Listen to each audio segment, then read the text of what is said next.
Yeah. Let's get Ready? Let's get first and 3, 2, 1. Let's get some buckets. Give it some more. Give it some more of that. Come on. Give it better now. 3, 2, 1. Let's get some buckets. Britain for British. That is me at Venice Beach 2 Mondays ago, trying to get the social media content out of the bowlers there. They had no idea who I was. They just said, who's this white dude who's making us do retakes of Let's Get Buckets? But I am Lee Ellis. And hitting us with basketballs. Fortunately, my co-host Anthony Irwin does know who I am because we've been doing this pod now for a few months. And Anthony does several pods at Lakers Lounge. He's a general Lakers insider and enjoying life at the moment. Lakers are doing very, very well. Great performance there last night. And this is the Basketball Passport podcast, where Anthony and I get together a couple of times a week, once on Sunday nights to have a sort of general NBA overlook. But then this one on Fridays tends to be more of a sort of global basketball look at. We are going to look at some NBA stuff. There's some big stuff happening, of course, but we get into it. So how you doing, man? Like you said, the day is bright. The Lakers traded for Luka Doncic. They're winning while they're kind of figuring it out. We'll talk about that here in a bit. I was wondering, like, you want to replay this clip really quick? Yeah. Let's get first and 3, 2, 1. Let's get some buckets. Give it some more. Give it some more of that. Come on. Give it better now. 3, 2, 1. Let's get some buckets. Britain for British. Why didn't you? Was it shirts and skins, and you just happened to get lucky? You're sitting there. You got some. You're in good enough shape. I feel like you could have gone skins there. Yeah, I could have. You know what? It was actually pretty nice out there. Of course, Los Angeles always is. Yeah. But there were a couple of dudes there, as you could see, who were, in better shape than the old 48-year-old white boy. So I decided to keep the shirt on. But there was actually a girl there. She was very shy, very quiet. She was a legit baller. Yeah. Unfortunately. Lee hit some technical difficulties as we talked about him taking his shirt off. He also, I'm going to play this again one more time. Yeah. Let's get first and 3, 2, 1. Let's get some buckets. Give it some more. Give it some more of that. Come on. Give it better now. 3, 2, 1. Let's get some buckets. Britain for British. I'm also laughing at the ball coming down and hitting dude in the head. Yeah, it nearly did. I was lucky I didn't start an all-in brawl there, but yeah, great guys. We're going to be talking a little bit more about that Venice Beach run a little bit later on. But man, I said on Sunday night, Los Angeles just that was the dream for me. I always wanted to go and live out there, and getting a little taste for it. Only out there for about 10 hours on Monday, but it was great. But I'll talk a little bit more about that later in the show. We also, if you want to be a part of the show, you can email us at basketballpassportpod@gmail.com. And we do have a question today we're going to answer. It's actually a really good one too. Yeah. So we'll get into that a little bit later. But before we get into that, last night, just two really significant moments and games. And let's start with the Lakers, actually, because obviously, that's your team and your guys. And man, Luka, again, just they're 4-2 in games he's played since the trade. And you know who the two losses came against? Oh, of course. So a little bit of a feeling there of the Lakers sort of look at who they're going up against and decide how hard they're going to try. But last night's game there against the Minnesota Timberwolves, just another incredible performance by LeBron and Luka. And one of the things I talked about, and I'm sure you've addressed it too on one of your many pods, is like an in-season trade of this significance, of this magnitude. Do you really think there's enough time for these guys to sort of find that, same page to be on? I think already they're already there. LeBron and Luka especially. I mean, that's obviously the biggest two. But what are your thoughts so far on just the fit and how those two are combining together? It's really kind of interesting the way that the Lakers are doing this, where normally a player of Luka's magnitude, everybody would just kind of step back, give him the keys, and there'd be growing pains, and you would lose a lot initially. But what the Lakers have essentially done instead is LeBron and Austin Reeves are like, look, you're coming off of the calf thing. There are going to be those growing pains. We do need to win these games, though. So they'll like kind of he'll start. Luka will start, and depending on how that is looking early on, if he's playing really well, like he did against the Denver Nuggets, they just keep it rolling. And that's when the Lakers look their best, is when Luka's at his best. LeBron becomes 2A, and then Austin kind of fills in there as a tertiary creator. But in games where, like last night, Luka didn't have it, went 1 of 9 from 3-point range, and the only one that he made was that spectacular shot on the left wing. Let's take a look at that right now. Reed's in front of him. LeBron crosses over. LeBron's in deep. LeBron needs help. He finds Luka to beat the clock. Got it! Got it! The gun! That is so Luka right there. I mean, that was a shot Right? just to beat the clock. I mean, I don't know how he got it out of his hands, but somehow. My favorite part of that, I don't know if I don't think they caught it quite yet in that clip, but Luka's dad is actually lined up perfectly to where he could have seen as that ball left his hand. He knew that ball was in. That was pretty fun to watch. And then my second favorite part of it, maybe actually my favorite, was Luka like being angry after he made it.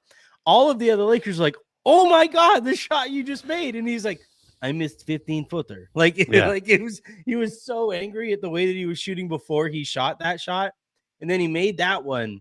And they asked him about it after the game. He's like, "It's just so funny that that's the one that I would make." But yeah, last night Luka didn't quite have it, and LeBron and Austin kind of carried the offense as they have basically all year anyway. And then down the stretches of games, what the Lakers have basically done is they haven't really implemented too much LeBron Luka stuff. It's been Luka on one side, LeBron on one side. And as the defense overloads to deal with whoever starts with the ball, the primary initiator, if they don't get something out of that primary initiation, the ball swings over to the weak side. And now you have either LeBron James or Luka Doncic attacking a rotating defense. And there hasn't been anything that those defenses have been able to do down the stretches of games. So it's been honestly, Lee, it's been like super refreshing to watch these guys learn to play together. And then also it's wild that the Lakers are able to win these games while those guys do so. Yeah, and if you were to sort of break down Luka's own performance in terms of his numbers, I mean, he's not shooting well at all since joining the Lakers, especially not from three.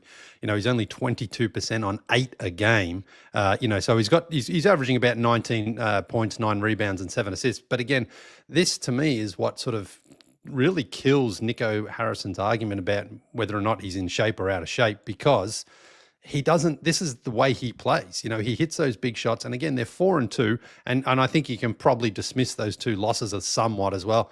One prior to the All-Star break and one out of the All-Star break that was that rescheduled game. So whatever, there's some factors in play there. But when the game is on the line and when the game is close, like you saw with that 3-pointer, he's going to take that shot. He's not going to shy away from the moment. And so, yes, his conditioning could be better. There's no question about that. But it's a situation, and I've talked about this a lot with especially Balkan players, and guys like Jokic, of course, Bogdanovic, Giannis, other guys. They're not afraid to miss, to have the shot, not go in. They'll take the shot, and that's what is so important, I think, is like Luka will more than happily, again, his numbers aren't great, but the wins are there, and you can already see right now the Lakers are surging. And if you are any of those teams like the Thunder, the Grizzlies, the Rockets, the Nuggets, right now, I think the Lakers are sort of lining all of those teams up, going like, none of them scare us. And we've still got another, 20 odd games here for Luka to figure it out, and again, to play himself into shape and things like that. So it's all going well. And then on top of everything else, this is probably the quirkiest thing of that trade. And it happened really before the trade. With Davis out of the lineup, the Lakers defense has improved out of sight. Like it's one of those very strange, quirks where their best defensive player and a candidate for defensive player of the year at some point, I mean, he's not going to obviously win it, but but the Lakers are now playing much better defense without him. So I don't know if you have a theory on where that's coming from or why that is, but right now on both ends of the floor, the Lakers are just very, very impressive.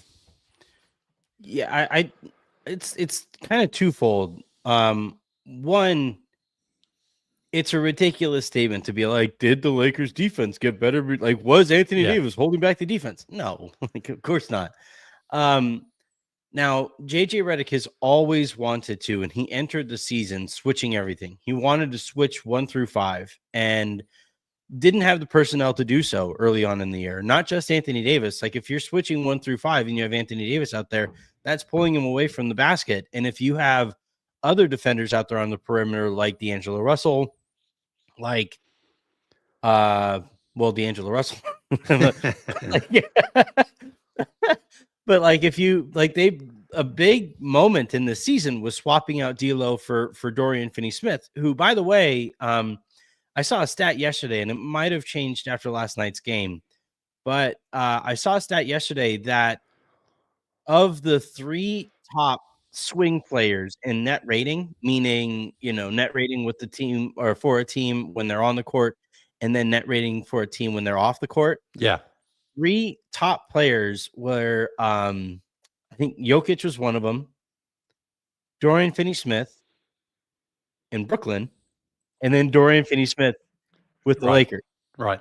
And he's playing spectacular basketball, especially defensively. And when you swap out somebody like D'Angelo Russell, who, like, at best, you begged on a nightly basis, please just be average, right? Man, the sound of your voice as you're saying that, like, and so you swap out D'Lo and you bring in Dorian, who is a professional defensive player, and that has ignited defense in Rui that we hadn't seen previously. And then because Luka's there, LeBron is able to focus on some of the little things, and LeBron is playing incredible defense. And so you have this team that, like, yeah, Jackson Hayes is its quote unquote anchor for like 15 minutes of the game. But for most other periods in the game, the Lakers are huge everywhere but center. Austin Reeves is a really big point guard. Luka is a giant 2. Rui is a giant 3. LeBron is a big 4.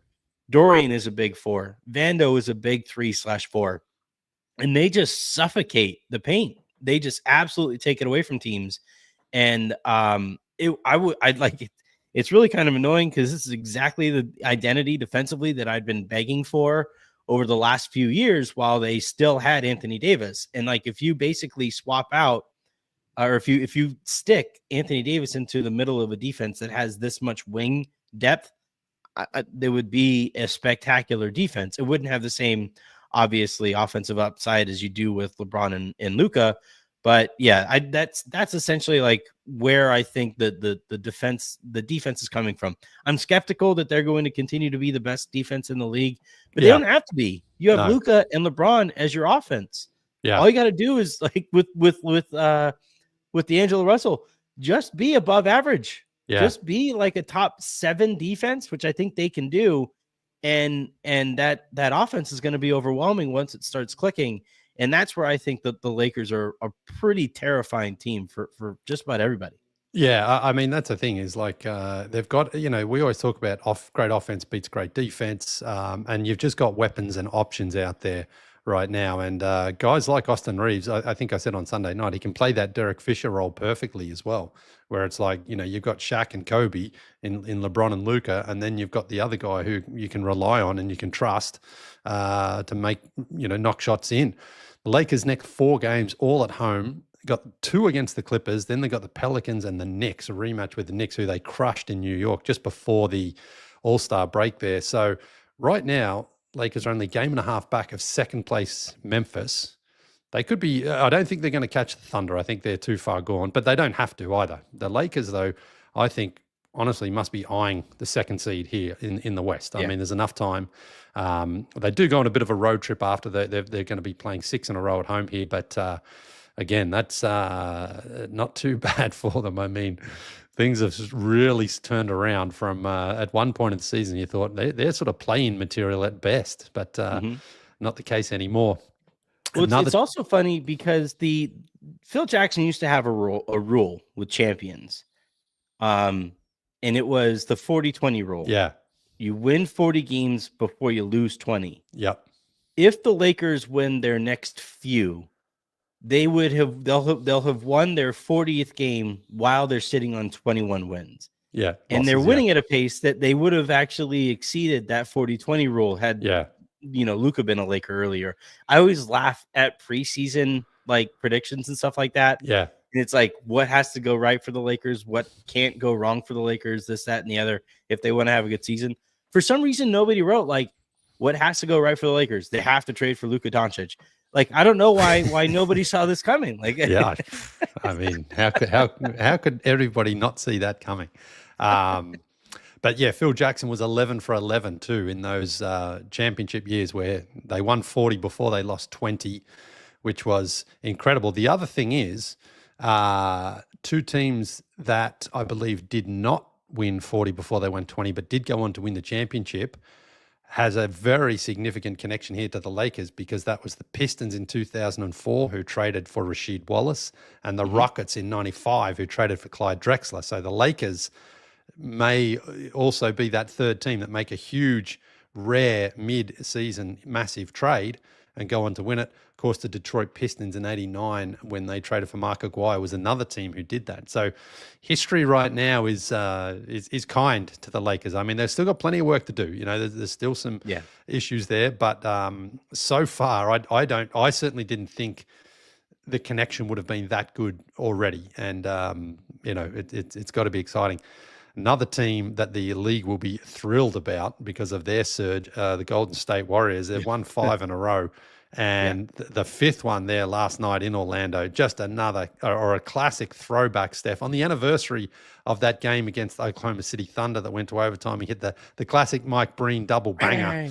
Bang. The Steph did it again there last night. 12 of 19 from downtown, 56 points. And in that third quarter, just some classic Steph. You couldn't give him a second of daylight. He was almost waiting for defenders to get closer to him as well at one point so he could hit threes, dancing around, looking $1 million. Came back and got a huge win. I mean, the Jimmy Butler, we'll talk about him in a sec here, but sometimes it's just I just need to see the organization doing something to rejuvenate Steph, because that's what it looks like to me, is that he's been energized again. And he's like, right, I know now I've got the franchise actively trying their best to get, they tried to get Kevin Durant, which I thought that's what you want to see. Is they're trying to go and get legit bucket getters who they know can fit well with Steph. Failing that, they got the deal done there for Jimmy Butler. And we'll talk about that in a sec, as I said. But man, a Steph performance like that last night, that's the league just loves that sort of stuff, because it lit up social media and shows that, LeBron is doing well at 40, but Steph's still got a couple of years left in him too, turning 37 here in a few weeks. One of the shots that Steph hit is one of the most casual half court or deeper shots I have ever seen. Yeah. Oh my goodness. Yeah. the way that goes through, right? And given where he shoots from and all that stuff is absolutely insane. And yeah, hilarious that it comes on that anniversary as well. Yeah. The thing with Steph and the thing with LeBron and the thing with Kevin Durant is this is the time where we would be kind of clapping him on the back and, just enjoying whatever moment that we possibly can with these guys and getting ready for the league after them, the next chapter of NBA history. And they're no, all three of them. I mean, KD is stuck in a really kind of tough spot. But LeBron now, especially with Luka, is defending his butt off. JJ Redick said the other day that over the last 6 weeks or so, he's defending at an all NBA clip. Wouldn't maybe go that far, but he's defending a way better than he did earlier this season. And then you have Steph putting up last night. I think he had a 92% effective field goal percentage. Yeah. 56 points, Leigh, at a 92% clip is bleeping insane. Yeah. And it's so cool to be able to watch these guys continue to redefine how we see players aging. Like I remember with Derrick Rose, later in his career, where he would do anything whatsoever, and the like Twitter's the tweets that would be sent out for the highlights, or the play-by-play guy like who would be calling the game, it was always vintage Derrick Rose. And I'm like, man, you must not have been watching Derrick Rose, because we weren't talking about layups with Derrick Rose when he was at his prime, at his pinnacle. And like with Steph last night, that was actually vintage Steph. Yes. That was actually him like turning back the clock and, dropping 56 points on, by the way, Leigh, a really good Orlando Magic defense. Yeah. They're like specifically designed. They're the kind of team that Hugh should really struggle against. You have Suggs, you have length on the wing, and KCP as well. You have this like really athletic and young Orlando Magic team that like, hasn't quite lived up to expectations, tough injuries over the course of the season. But like in terms of how they're actually equipped, that is not a team that Steph should be able to just toy with the way that he did last night. No, and I mean, in the first half, that was definitely going the way of the Magic. They were up comfortably, double digits. It was that third quarter where Steph really took over, and Paolo Banchero had, he had 41 points last night on 16 of 27 Doesn't shooting. matter. Franz Wagner, same thing, 27 points on 50% shooting. Like the Magic had some really, really good performances, but Steph just overshadowed them. 16 for 25 from downtown, 12 for 19 from three. And, Bob Fitzgerald, the Warriors announcer, he's seen every single Steph Curry game. It's still great when he just like loses his mind on the broadcast, where he's just like, man, and he said it early, actually. He said, Steph's got that look in his eye tonight. And this was before he went off. And look, he's probably said that over the years and it hasn't happened. But just hearing him and Kalena Azubuike on the broadcast, like that's what I love, is like these guys have been, you think about how many games, especially Bob Fitzgerald, who's been there, for 3 decades. He must have been through some rough seasons. But now, it's a Thursday night in February in Orlando, and he's watching Steph as if this is like the breakout performance, like that game in Madison Square Garden, probably 10, maybe longer, 10 or 11 years ago now, where Steph had the 50 that night. And it was great. But I just love watching when Steph is in that rhythm and in that groove, where it looks to me just like a kid playing basketball and having fun, like he looks like he really is just out there just going, I'm hot tonight. And sorry, you mentioned KCP. He was on him for a couple there. He gave him a centimeter of space, and Steph's got that shot off. Wagner was on him as well. They threw all sorts of defenders at him, but when Steph's in that groove, and I posted one of the ones as well this morning where he came off some curl action on the baseline to the top, and I think it was Post who passed it to him after Jimmy set a screen. Maybe Mike got those confused. Steph just catches it and just flings it at the rim. And it goes through just so perfectly, and it's great. But again, on top of all that, since Jimmy has joined them, they are 7-1. And are surging up the Western Conference standings as well. And Jimmy, probably thankful that Steph went off last night, because he had his worst performance in terms of shooting the ball and scoring. And, he still had the 7 assists, which is great. But after that initial burst where he came on, he was scoring 20 in his first 3 games. He hasn't hit 20 since then. But again, I don't think it's as easy as just saying, well, okay, he needs to score this or that. I mean, it's just his presence and the fact that the Warriors have Steph believing that he's got someone he can win with. And I think that is what you're seeing in the way that Steph is playing recently. Well, over the last couple years, maybe few years, it was always so maddening to me to watch LeBron and watch Steph hold back Father Time and watch their organizations, their respective organizations, just kind of appear okay with running out the clock, and now the Lakers, I'm going to just say it, got lucky, and Nico Harrison lost his mind and traded Luka to them. Like, congratulations to the Lakers. Rob didn't screw up the negotiations, and they wind up with Luka. But it's like the point here being with LeBron, and I wish it wouldn't have cost Anthony Davis because I thought Anthony Davis has been playing really well over the last couple of years. But LeBron and AD are doing everything that they possibly can to hold up this like incredibly mediocre organization. And it just felt like was it Colossus, right? Or who's the Colossus holds up the earth, but who's the one who is pushing up the rock up the hill? Whoever it is. Yeah. But like that, it felt like that kind of effort. And then, same thing here. Is it Perseus? No, it's not Perseus. He was a good one. But like Steph also was stuck with like Andrew Wiggins and waiting for Jonathan Kuminga to figure it out and waiting for Brandon Pajemski and James Wiseman and this whole 2 timeline thing to work out. And finally, the Warriors just kind of like this year finally just pushed some more chips into the middle of the table and went out and got him a bona fide star in Jimmy Butler. And you see how they all immediately responded to it. Draymond Green is on the record saying that they're going to win the championship this year, that they're like, it's going to happen. And like, this is all that fans of basketball have been hoping for. Yeah. It's like, give Steph a real chance at a championship while he's still playing at this level. Give LeBron another chance at a championship while he's playing at this level. I want to see more like great series with those guys while they're still capable of carrying those kinds of series or having those kinds of series.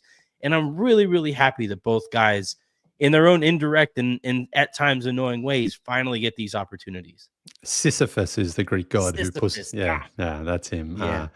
But, again, if you're the NBA league office right now, if the Lakers finish second, say, and the Warriors, let me just check the standings here. The Warriors right now are half a game back of the Clippers themselves. They've still got some work to do to catch the Rockets, but they could find themselves in that playoffs. They obviously want to try to avoid the play-in as much as possible. But, I mean, a Lakers Warriors, you wouldn't want them in the first round, of course, but that's probably not beyond the realm of possibility right now.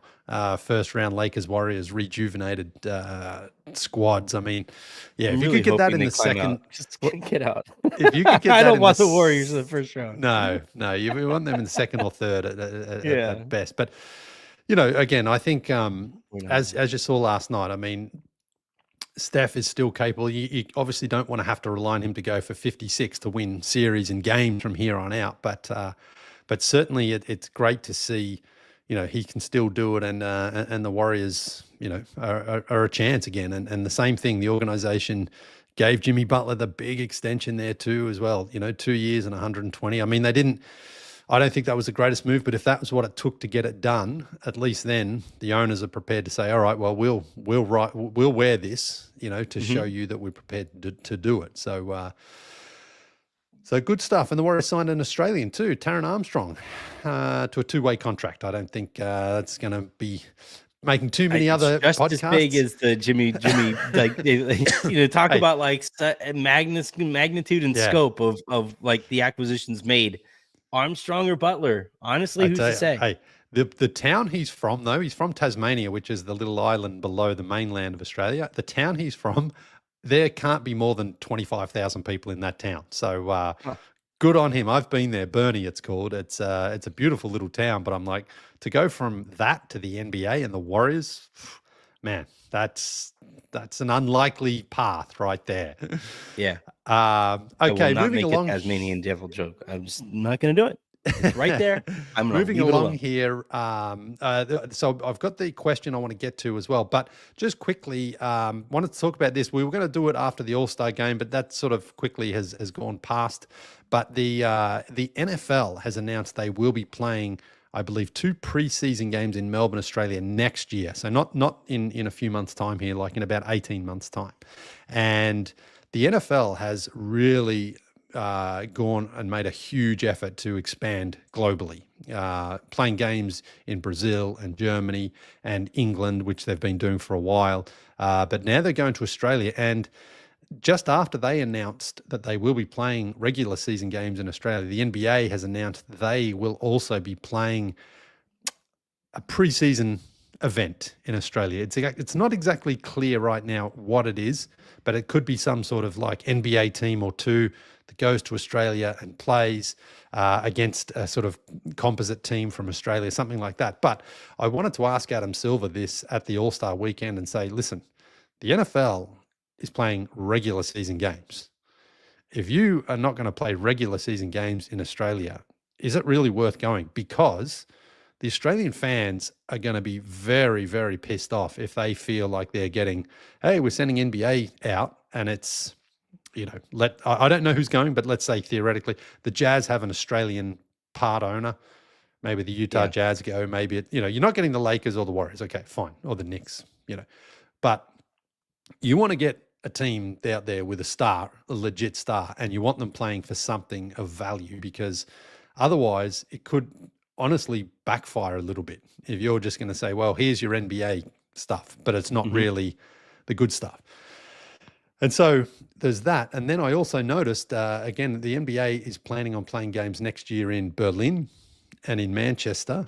Apparently they're not playing in Paris next year. Again, this is sort of what's being spoken about rather than it's being confirmed or announced by the league. But from people I spoke to, they seem to be fairly confident this is the way it's going. So it's interesting to me that I've spoken about this with you a lot, how one game in Paris and one in Mexico City is not enough. You've got to get out and play more games. And I wonder, by seeing the NFL decide, right, we're going to actually now really try to expand our audience, if that has some way prompted the NBA to be like, all right, we're going to have to do the same. Well, based on how the NBA has treated the NFL in the recent past, they're going to close up shop and just like stay. All right, you want that too, NFL? Okay. Yeah. No, I think it's funny because you mentioned how the NFL is sending actual regular season games to Europe and wherever.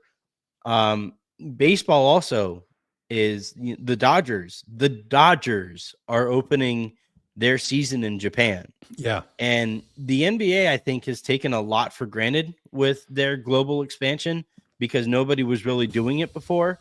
Yeah. Now that these other leagues are actually doing it, let alone what is happening in golf with like the Live Tour. Now that these other sports are taking it a little bit more seriously, and it's really only hockey that isn't doing this, which is already, a fairly global sport because you have basically in any cold weather country, hockey is pretty popular. Yeah. And then obviously soccer is the global sport. So I do kind of think that the NBA is getting, like, we're watching them get caught with their pants down a little bit because they have had kind of a difficult time getting teams, and I think the NBPA, to sign on to playing actual games that matter outside of their home markets. And that's not even like internationally. I'm saying like even locally, you know, there's been no creativity. The Spurs they most recently came up and played a game in my neighborhood out here in Austin. Yeah. Like that's like was that the against only the Suns, wasn't it? It was, yeah. And obviously KD went to UT, so like, that was kind of a cool connection there. Like there just hasn't been very much creativity on that part in games that matter and with players that matter. And I like you mentioned how, like, Australia, you're not going to get the Warriors, you're not going to get the Lakers, you're not going to get the Knicks. I actually disagree, like, with that approach. Well, they do need to start sending these actual teams, and in some games that have a little bit more weight to them. You do this whole midseason tournament anyway. Why aren't you playing that in Mexico? Like, why aren't you playing that in expanding that? The All-Star game, even. Nobody likes it here. Send that somewhere else. And now you literally have the stars going to watch it. Yeah. No, I mean, I definitely agree that they should sort of lean on the Lakers and say, you're going to Australia.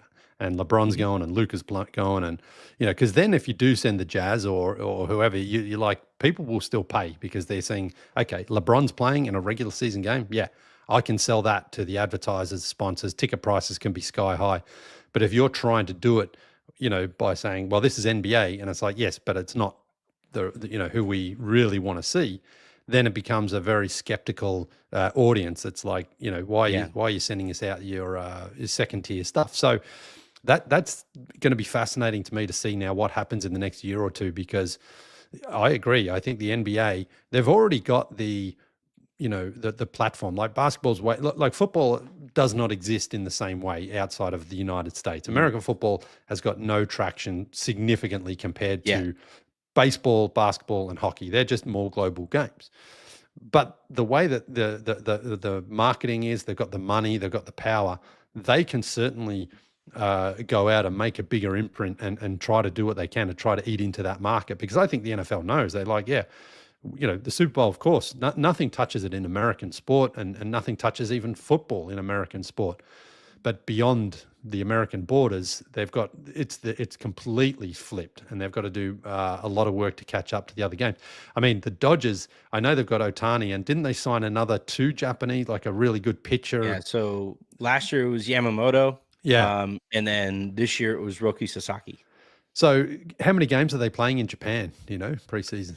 I think it's a handful. I think it's a couple at least. And I know I know Yamamoto is like, it's their opening day, Leigh, is taking place in Japan. So Yamamoto is actually going to be like starting opening day there in Japan. Shohei's going to be the DH, and he isn't ready in terms of health to pitch yet. Shohei isn't, but I mean, it's an actual real life one of 162 that are going to matter there in Japan, and that place is going to be electric. Oh my God, to be absolutely incredible. And it's going to be like, you compare it to, Wizards. I don't want to begrudge your Hawks, but like Wizards Hawks in like Europe or whatever, like it's not quite the same. It doesn't hold the same weight. It's absolutely not. And I'm not offended by any of that. I mean, that like, no, if you said to any baseball fan, hey, we'll bring any game you want. Okay, give me Yankees, Red Sox, Yankees, Dodgers, Red Sox, like that's who you want to see. And of course, with the Dodgers, with all those Japanese players on their team, I mean, they're going to make the money for Ohtani's contract on this trip alone. When you think about marketing, TV, sales, merchandise, ticket prices, attention. They may as well play 5. They may as well play like 3 different times out there in Tokyo just to make. Oh, they will Japan eventually. Because it's like that's the smart thing to do, is like to cash in on those markets and bring those players to their home countries. It must be tough for those Japanese players in Japan, because it's the media frenzy there.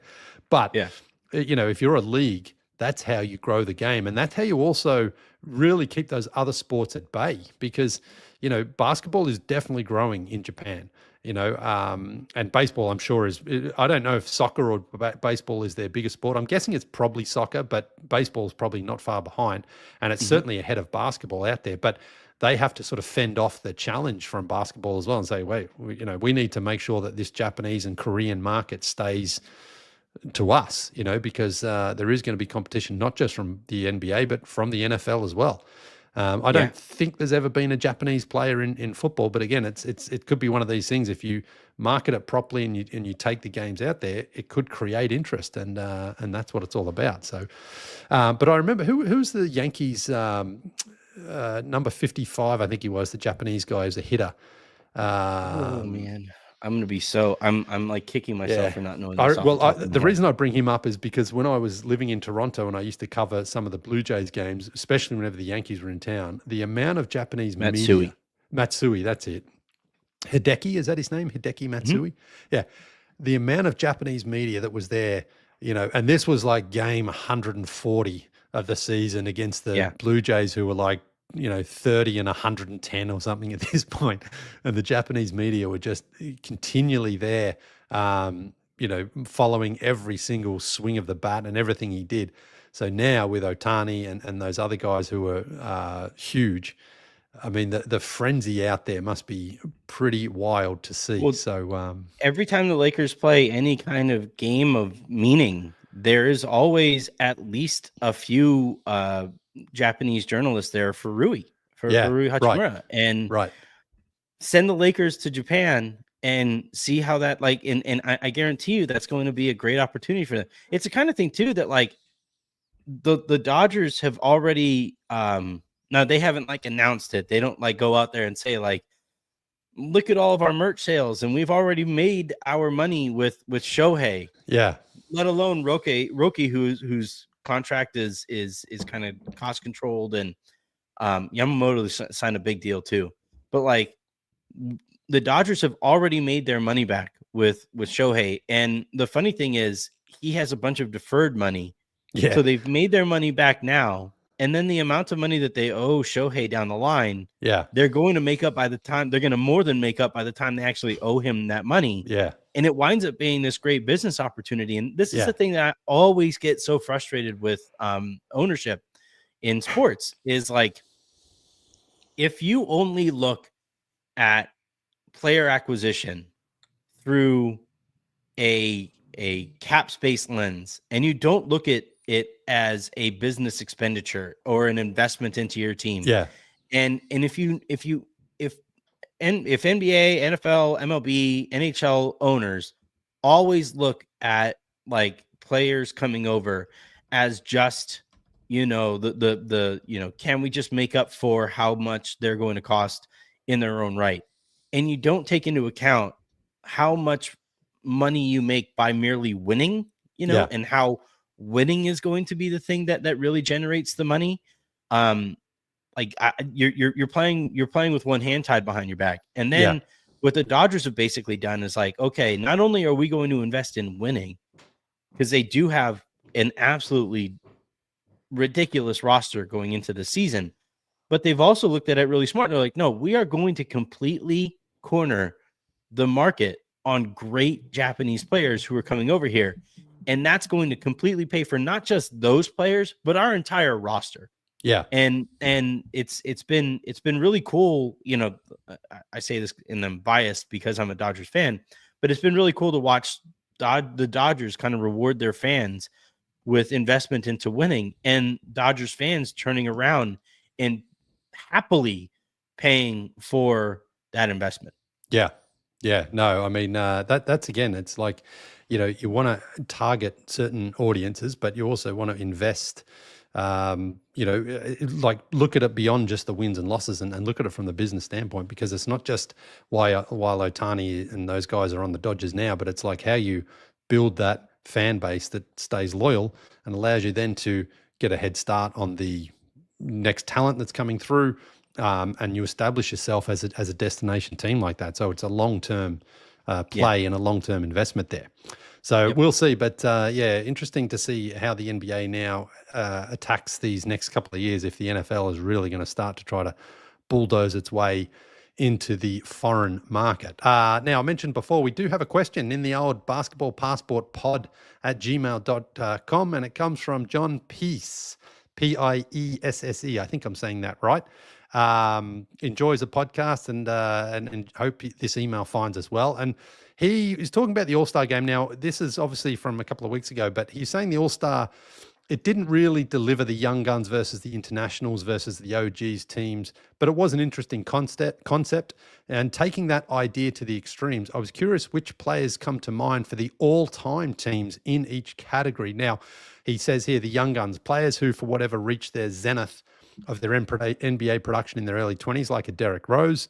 Internationals, players who spent time in the NBA but had majority of their success in international competition or leagues like Dražen Petrovic. And then you got the OGs, like guys who turned 40 and still played, and he's got Kareem in there, of course, who, I remember when Kareem was running around 40 and he looked like he's 80. LeBron at 40 looks like he's about 25. So he's asked to name a starting five for each. Now, that I thought that was probably a little bit too much to do all of those. So I'm just instead going to take that question and sort of twist it a little bit here as well, because I wanted to go with my all-time international five, because I think, this is sort of more relevant to me and to what we're doing here. And I mean, it was tough when I thought I'll just be able to throw this together, and I thought, this will be pretty simple. But there are so many great players, again, non-US born players who could factor into this. But I'm just going to give you my five. I've gone with 2 backcourt players and then 3 front court players, and I just want to sort of see what you think about this team, because it's really there are so many players, but I've just sort of decided these are my five favorites of all time. In the backcourt, I've got Dražen Petrovic. I've spoken a lot about him and the reason why I felt close to him. And I think it was because in the 90s, when I was following the NBA in Australia from this, the other side of the world, seeing a guy from Yugoslavia, as it was at the time, playing and having success like he did with the New Jersey Nets, it inspired me to believe like maybe you can do it, And Dražen, I mean, just what he means to the people of Croatia and what he meant to the league, it was so tragic. He passed away obviously at 28, was a third-team All-NBA player, didn't make an All-Star game, but he probably should have there for the New Jersey Nets. But I got him as basically the point guard in the backcourt. Mm-hmm. Next up, Manu Ginobili. And now he actually probably sort of fits in both of these categories anyway, because he didn't come to the league until he was 26 and had a lot of success in Europe, and of course had also success for Argentina. But then one of the things that Manu, I think, did really well was showcase how winning was always his number one priority. He could have left the Spurs, got more money, bigger role, more points, but he always wanted to stay there. Came off the bench a lot throughout his career, not the entire career. Should have won Finals MVP in 2005, but just one of my favorite guys. And man, I think Manu is just such a great player, such a great role model, and was such a great teammate for everybody there. And I've spoken to him a couple of times. Great guy, Manu. Yeah. I love. That's a flex I don't mind flexing on, because it was he was awesome. To the front court now. This is where it gets a little bit tricky, because front court players, they removed the center designation really from the All-Star weekend, which is great, because I'm going with Akeem Olajuwon as my big. I'll put him as the center, I guess. Yeah. I mean, Akeem, second game of basketball I ever saw of NBA basketball was the Lakers and the Rockets, Game 5 in the 1986 playoffs. You probably remember that one. It's when Akeem beats up Mitch Kupchak. Ralph Sampson hits the game winner, the dagger, and ends the Lakers' season. And really, they were going for back-to-back that year, and they thought they were a chance, or they thought they were going to do it. And Akeem was the one who crushed it. Young Akeem was just a freak, an absolute freak, athletically, defensively, offensively. Like, he had such soft touch on both ends of the floor, and he was such a great player. And it's funny, we've talked a lot about Luka Doncic and him not getting drafted number 1 overall. It was obviously DeAndre Ayton and Marvin Bagley who went ahead of him. Well, we know Michael Jordan was drafted number 3 because of who went number 2, Sam Bowie, but no one ever hey, the Rockets should have taken Michael Jordan. I mean, it was like, they got a pretty good player themselves. So it's pretty insane that the Houston Rockets had an opportunity to draft Michael Jordan. They're like, yeah, but it worked out all right. Yeah, exactly. A couple of championships there, DPOY, MVP. The dream. Then I'm going a little more modern day. Jokic and Giannis as my front court players. I mean, no we Luka. saw them. See, that's it. I didn't even have Luka on there because I went with Dražen and Manu. Look at you. You're taking Marvin Bagley and you're. Well, I wanted to get Stojakovic in there as well because I just love watching him shoot. Tough. But I went there. So yeah, Luka, unlucky, get snubbed. But Jokic and Giannis last night battled as well, actually, and in it was a great game, but it sort of gets overlooked for the other stuff we got there. So that's my all-time international squad right there. You got anyone you want to add, or you want to do like the young players or the old players? Because I think Vince was 40, Dirk I think was 40, was Steve Nash? I don't know if Steve Nash was 40 or not, but I know he played pretty old. Yeah, I know StatMuse or someone tweeted out once, the guys who were 40, like Vince was averaging like 6 points a game or whatever, and LeBron was like 25, 8 and 8. Yeah, he's so far ahead of everybody. Yeah. I think when Kareem scored his final point, the one that LeBron beat, he was averaging 14 a game, and when LeBron scored that point that crossed the Kareem threshold, he was averaging like 26 or 27. Which is pretty insane. But yeah, I would probably swap out either Petrovic or Manu for Luka. I think by the time his career is over, we're going to be looking at one of the absolute all-timers. Want to also give a shout out to Arvydas Sabonis, because when you talk about guys who came over and who had played such a big part of their careers abroad. By the time he got to the NBA, he was nowhere near the athlete that he once was, and he was still giving like Shaq to like give respect to players. It really says something because he's a really small and play guy. And he'll tell you that like of all of the players that he played over the course of the years, Arvydas was one of the absolute toughest, if not the toughest, that he went up against while he was in his prime. Yeah. So I think Sabonis is another one. I think Powell needs to be mentioned here. Like I don't think you could put him ahead of either Giannis or Jokic or Hakeem. No. But Powell is the reason Spain had like that incredible run and really kind of ignited that. Obviously I'm biased because of my Lakers attachment. Those are the guys that like Dirk went unmentioned here, which is kind of insane. Like we could put together, you know, it'd be fun is to put together like a rotation of, and we'll do this maybe on a different show in the off season or something, but a rotation of international players all time and a rotation of American players all time. Yeah. And obviously the American side is going to have some advantages here and they'll probably be the better team, but you can put together a really fun international team. Well, like and a you rotation of 8-9 guys. Yeah. And you can go even probably break it down even more, have like European guys, South American guys, African guys, you know, and break it down that way. Because, you know, you think about it, you could have really, really strong teams from all those countries, you know, throw in like an Oscar Schmidt from Brazil, you know, Manu from Argentina. We never really saw Yeah, exactly. I mean, he was drafted in that same draft in '84, but didn't come over because he wouldn't have been able to play for Brazil. I think he still holds the record too for most Olympic points in history, which is insane. But yeah, so maybe we'll tackle the other one, you know, next week as well. I really liked the Derrick Rose one of like guys who peaked. You know, he was 22 and he was MVP. Brandon Roy. Yeah, that's another good one. You know, guys like that whose career, was short-lived, but was really, really Reggie Lewis. So you bright. Put Reggie Lewis in there, you know. So that's a good one. So we'll shelf that one. But John, thanks very much for the question. And if anyone else has a question, hit us up, basketballpassportpod@gmail.com. We will get to them eventually, but we will get to them. They get seen. Just like as long as the pod or the email is, that's how long it takes us to respond to some of our emails.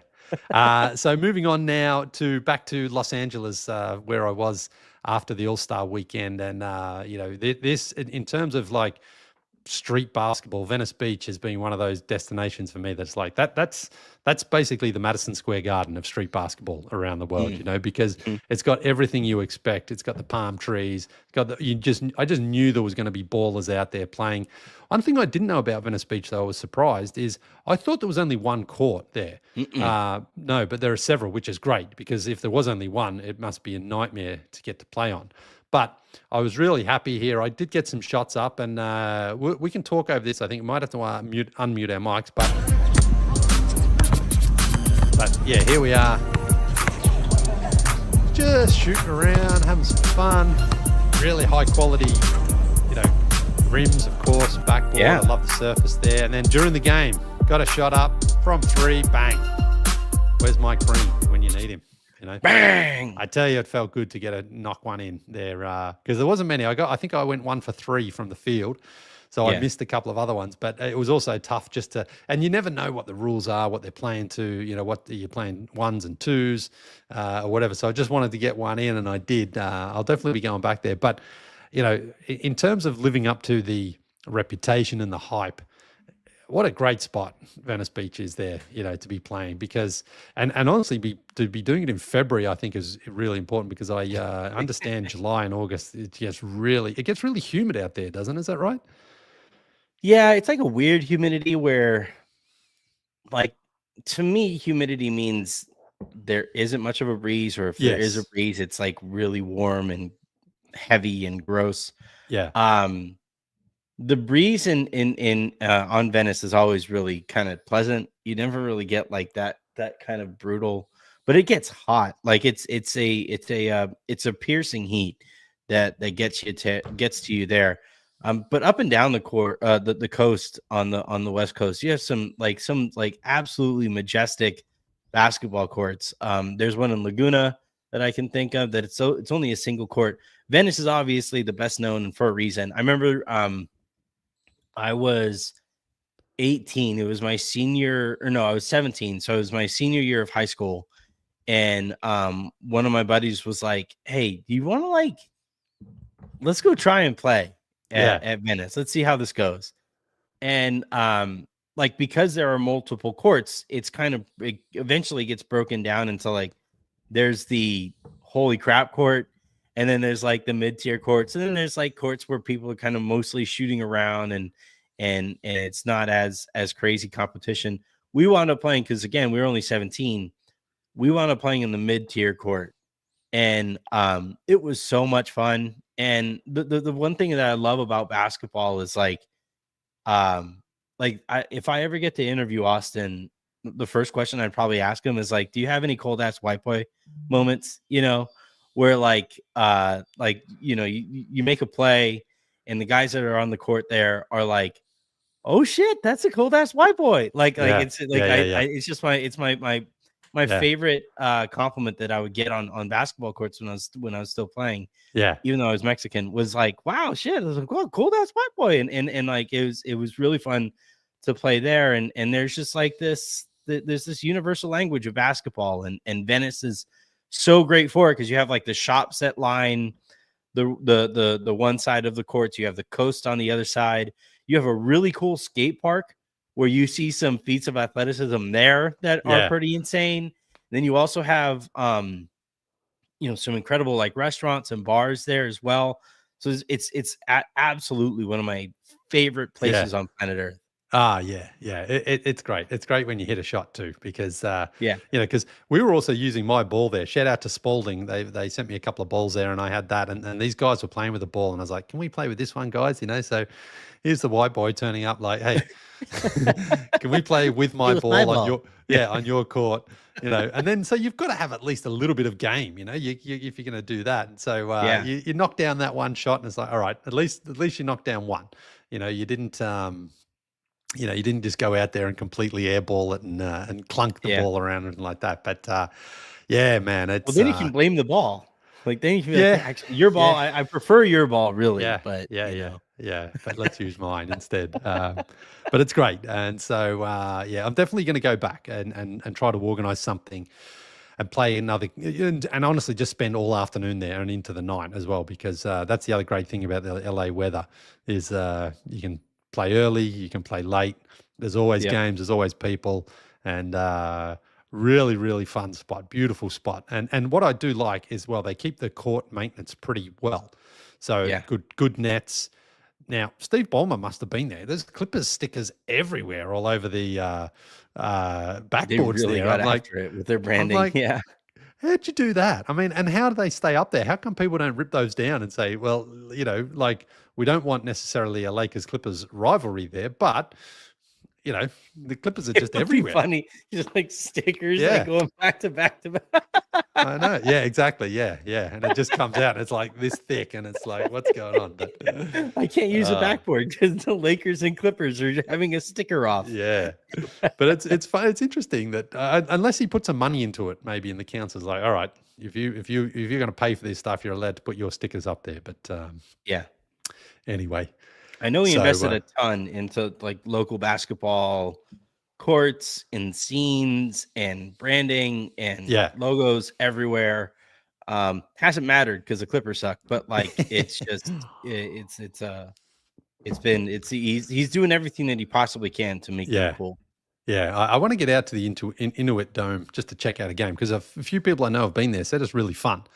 So, but that's not in Los Angeles, really, is it? It's out in Inglewood. Mm-hmm. So that's where the Forum is, though, isn't it? Out there? Yeah. Is that right? Wow. Oh man, one of these shows, I can tell you some of my Forum stories, because the Lakers went back and played a preseason game there.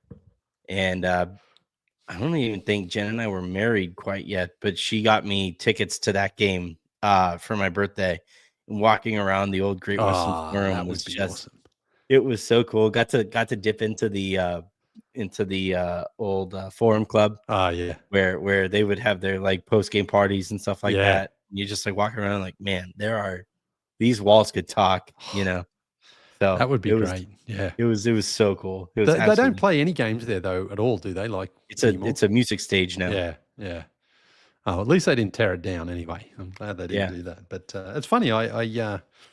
It's funny. I didn't realize that the Lakers played in Inglewood, which, again, it's not technically. I mean, it's LA County, I suppose, but it's not the city of LA. Yeah, I mean, that's the funny thing about LA is like you have LA proper, but Yeah. like a lot of times when you see, like you'll have the main city and then you'll have all the boroughs around it.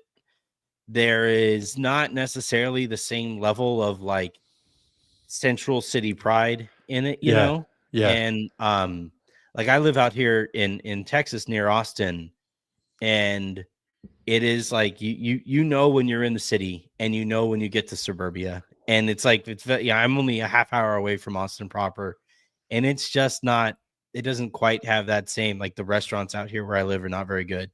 Right. And Austin is like one of the food capitals of the states. And so but LA though, like it doesn't matter kind of which borough you're in Inglewood, you're in Santa Monica, you're in, you know, all over the place and throughout really the Southland.